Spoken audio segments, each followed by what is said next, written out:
Welcome to the Situation Room concerning the Pahalgam false flag operation. We have all seen what happened, what ensued, how India followed it up with their own, points that they raised and the decisions that they took. Pakistan also responded through its National Security Committee meeting and the decisions taken in that meeting. And following that, there have been revelations that have been pouring out every day that point towards India's hasty decisions and also India's ineffective reasoning as far as the whole false flag operation is concerned. Whether it be the inefficacies of the Indian government to try to pacify or try to convince the important countries across the world as far as Pakistan is concerned, because there is a lack of evidence thereof, or whether it be through the situation within Indian illegally occupied Jammu and Kashmir itself, where the people are extremely dissatisfied by what the government is doing, and even Kashmiri pundits talking about this,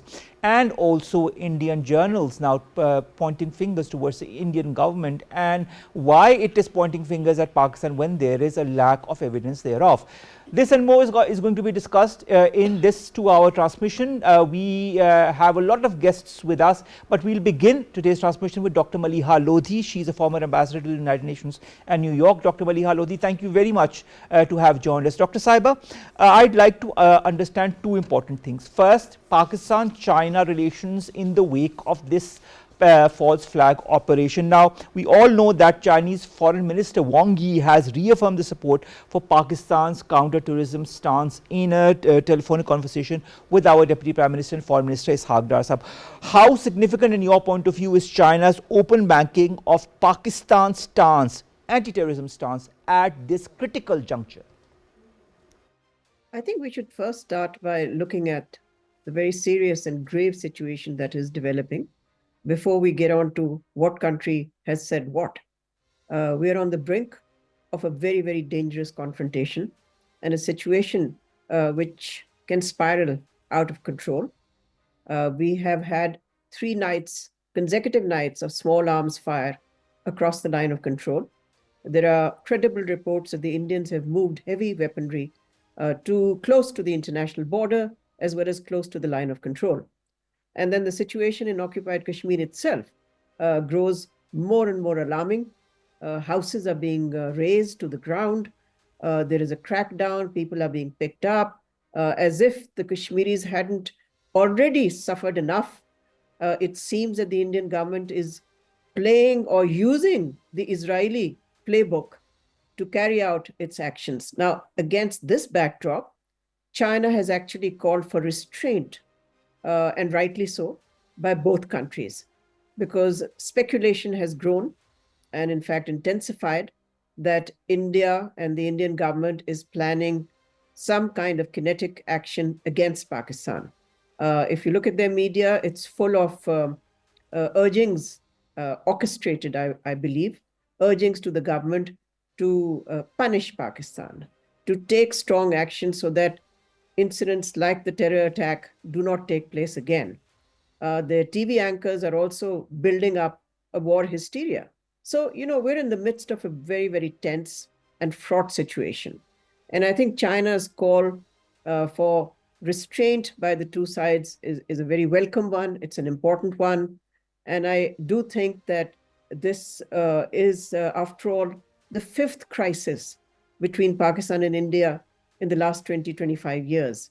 I don't think we can go on like this. Every 3 years, every 2 years, a crisis erupts because an incident takes place and the Indians react and then we respond. So I think the time has come for us to see how we can manage this crisis, ensure that it does not escalate into a more serious, full-blown crisis. So, I mean, this is where we are. What points or what decisions do you have in mind? Because you talk about 5 consecutive times in the last 20-25 years that India and Pakistan have come to a very, very tense situation amongst them.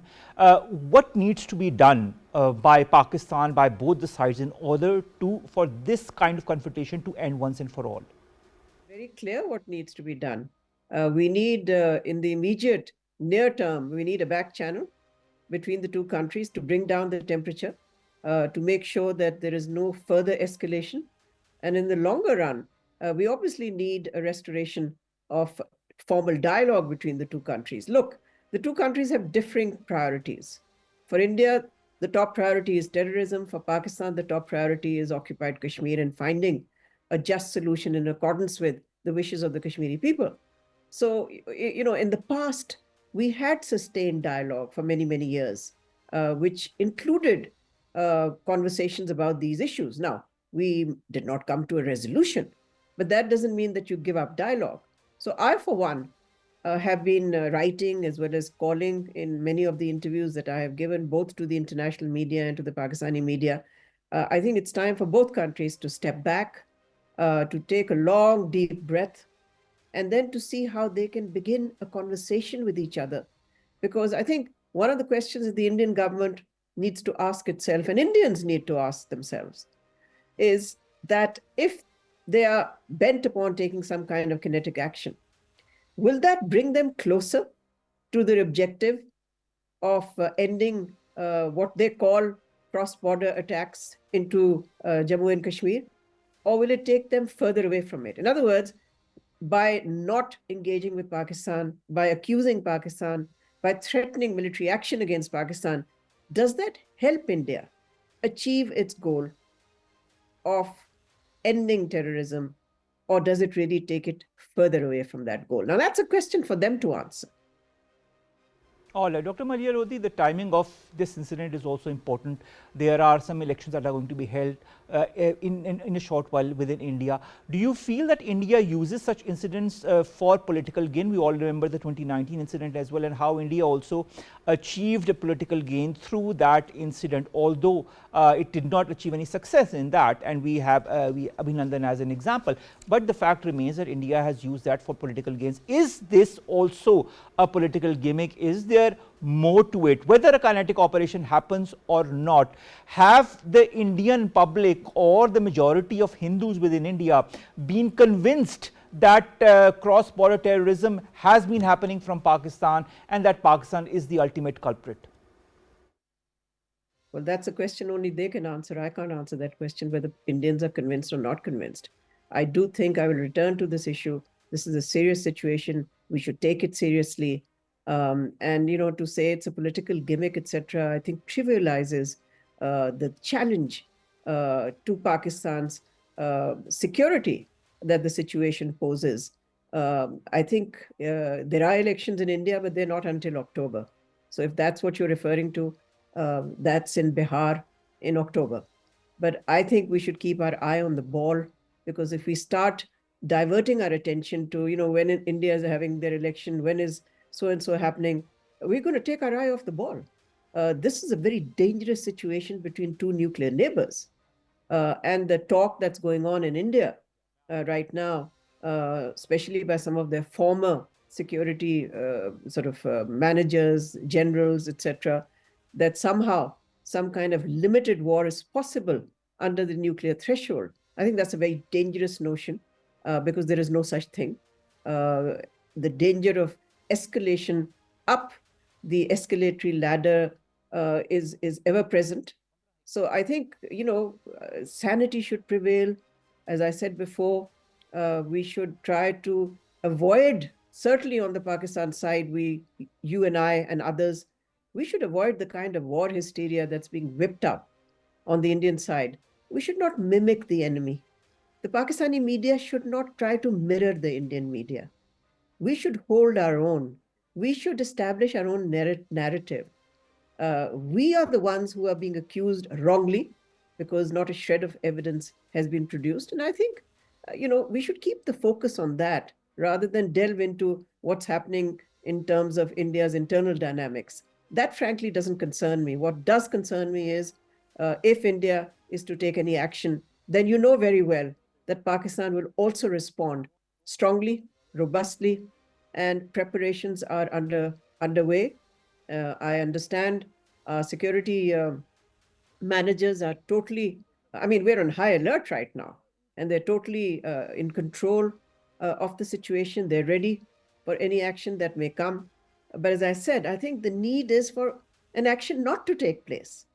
But unlike 2019, when there was the last crisis between Pakistan and India, when there were friendly countries, there was a country that then got into the act and tried to help in diffusing the situation. This time round, there is no such help that we have seen forthcoming. But Dr. Maleeha Lodhi, Washington does say that it urges both the nations to find a responsible solution. Could Washington play an important role, as you say, in diffusing this current tension before it escalates? Well, they've shown absolutely no interest in doing that. Calling for restraint is one thing. At the same time, they say that they stand fully with India. So the question now, they're giving India a free pass to do what it wants. Already, the kind of crackdown India has undertaken in occupied Jammu and Kashmir, you've seen the photographs.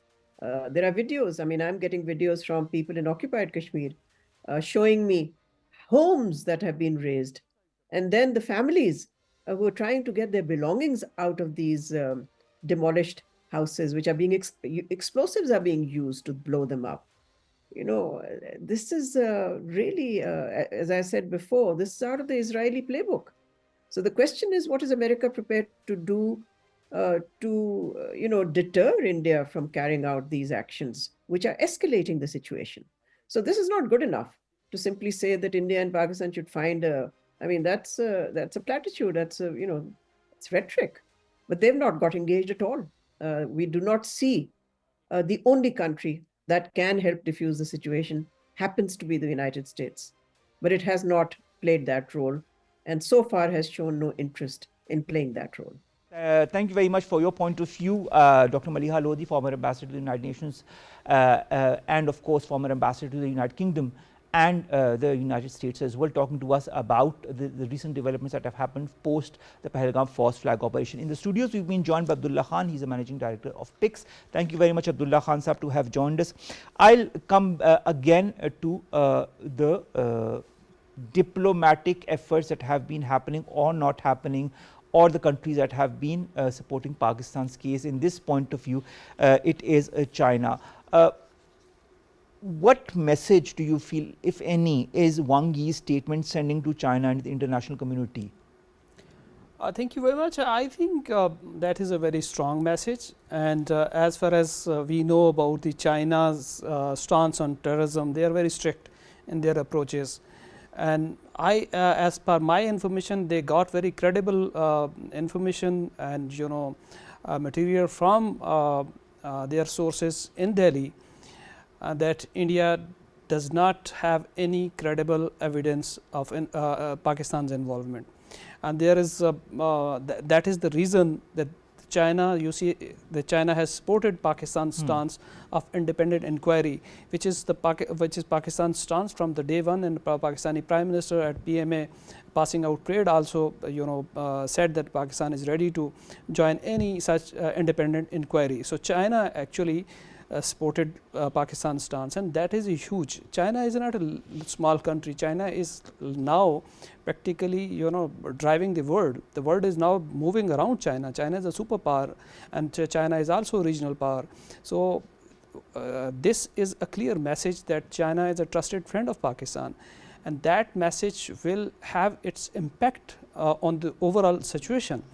And that is a clear message to India that you cannot do anything without having a credible evidence labeling Pakistan for its involvement in this attack in Pahalgam. So I think that is a big diplomatic achievement by Pakistan. I don't see any country supporting India. As far as the condemnation is concerned, even the Pakistani media and people and Pakistani government has also expressed concern about the incident and the plight of the people who suffered. So that is a generic thing. The specific thing India did not got from any international power, while Pakistan got this. This is the Pakistan's principal stance that there should be an independent inquiry, and China endorse that Pakistani demand, and that is huge. For me, it is a big development. Yeah. Do you feel that this call for dialogue that has been made by China impacts somehow positively the rising tensions between Pakistan and India? I think it will have an impact on Delhi, because Delhi knows that certain there are certain red lines it cannot cross regarding Pakistan, and China will not be just seeing the things happening and escalating, because China knows that the whole South Asia is at stake, because both the countries are the nuclear countries, and you can just begin war, but you cannot give a timeline when it will end. And a small incident we have seen in the past, a small incident had a snowball effect, and countries after countries got involved in that. So this situation is heading towards that. Okay. Abdullah Khan Saab, we've seen such a lot of disinformation, misinformation coming from the Indian media, whether it be social media or traditional media as well, and of course the war mongering that the Indian media is pushing the Indian government towards. How can Pakistan leverage China's support under these conditions to counter the misinformation and the propaganda that is emanating from India? I think so far the Pakistan is doing good. Pakistan's media lacks the war hysteria, as the other guest was, I think, from where she watched Pakistani TV, there is no war hysteria in Pakistan, and from even the Pakistanis are not Pakistanis are flooding the social media through memes, and nobody is affected by the war hysteria what the Indian is going. The Pakistani media, state media, the private media, they have their narrative is constructive and positive. This very is what positive, and we have never glorified this incident. While the India always glorified Jafar Express or whatever happened in Balochistan, they also single out, identify people and kill on spot the innocent people, the laborers and the miners. And you talked about the Jafar incident. There is concrete evidence and proof that India is behind this incident. The world knows that, Pakistan knows that, Pakistan has provided that evidence as well. And now also, with the 54 Khawarij that have recently been killed by Pakistan on the border with Afghanistan, and 17 more during the sanitization operation, that brings the total to 71, and again from a push by external powers, and we all know who that external power is. That is India. That is a very significant. I have been collecting data on these militant attacks for more than 2 decades. This is for the first time ever that throughout the Pakistani history, this number of militants were killed in a single operation. That is a huge, and that also shows that Pakistan is capable of multi-pronged fight. They try to distract Pakistan on the eastern border, and then they pushed. This is why this is huge, because we have never seen that such number of militants tried to infiltrate, because they used to infiltrate in 5-10 members. So that means that keeping in mind that the Pakistan is now distracted towards the eastern border, the enemy pushed so many fighters, militants from across the Afghan border, but our forces were vigilant and they neutralized them immediately. And that is a big blow to those who want to squeeze Pakistan from the both sides. Pakistan is capable of defending it from multiple fronts. What earlier we said that at the time of Jafar Express and whatever happens in Balochistan, Pakistan should also posture like what India is trying to creating a false flag of incident, then posturing like a war against Pakistan.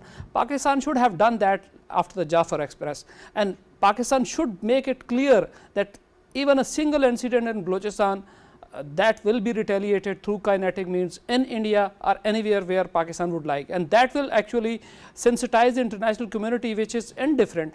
By the way, as you said, the narrative building along the Chinese stance, already the Indian narrative failed to actually impress the Western media.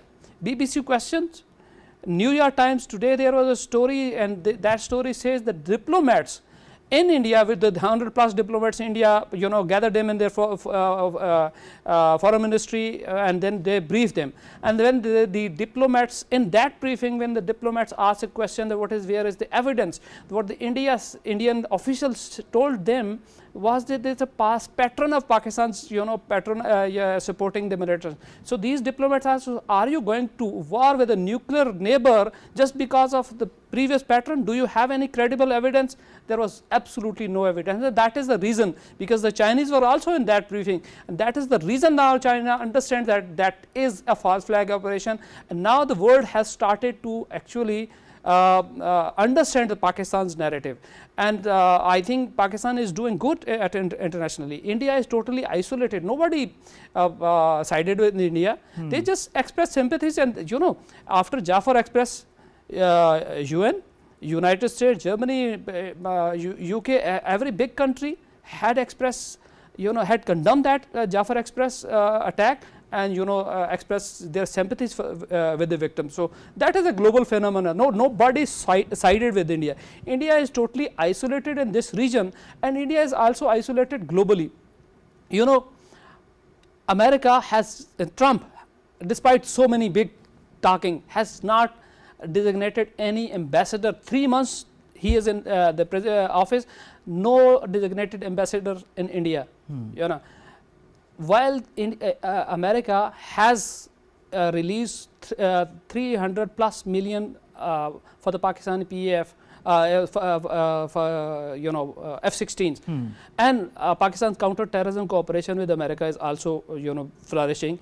Pakistan has handed over IS-KP operative who was responsible in Kabul airport attack. For the death of US soldiers. So what the world needs to understand is that Pakistan always played a very important role in global war on terror, while India has not done even, you know, has not done anything, and reaping just the dividends for it, you know, from the West, talking big, delivering nothing. Can you tell me anything India has done on the global front against terrorism? What it did is, you know, implicated the Kashmir freedom struggle with the terrorism, and you know, and pushed the fitna al-Kharij by, you know, pushing them and by supporting them so that they can destabilize Pakistan. Not just the TTP, they are BLA.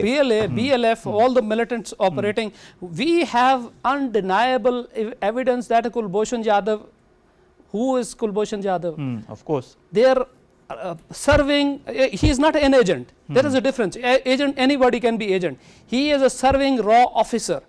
He is in our custody, and he came here for terrorism. Who was Sarbajit Singh, who was killed in Lahore in a jail? He was serving lifetime, you know, death sentence in Pakistan. He was waiting for the execution. He was killed by another inmate. Who was he? He was a serving raw member, and he was glorified when he went back to India. We never glorified terrorism. No one in Pakistan have glorified the Pahalgam attack. I totally agree with you on that. We have to go to a short break. We'll be right back. Stay tuned.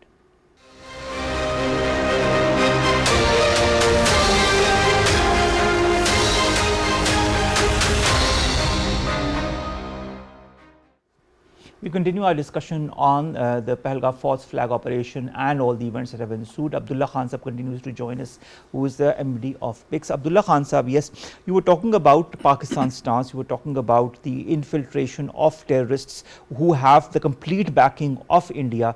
We have seen the Jafar Express incident in which there was concrete evidence of India's involvement. We have seen also many incidents in Balochistan and in Khyber Pakhtunkhwa where there is concrete evidence of Indian involvement. You yourself in your organization have pointed towards that in many different reports as well. Why is there not a global reaction to this? Why is not India being reprimanded for all of this? The first thing is that BLA is declared terrorist by the Americans as well. We should acknowledge that they know it. And but the problem is that the hypocrisy by the international community when it comes to economic benefits. There are compromises on democratic values, human rights values over these economic interests, and that is so unfortunate. Yes, there are so many evidences and of human rights violation in Kashmir, but look what is going on internationally. There are countries like China and some other countries who are always siding with the justice internationally and globally, and they always sided with Pakistan. And there are by the way, many international reports on human rights violation in Kashmir, where they supported Pakistan's stance, and just not because of Pakistan, but because of the India's hostilities there. As far as Balochistan is concerned, look, that is not a disputed territory, never disputed territory. Even India does not officially consider Balochistan a disputed territory, and that is involvement.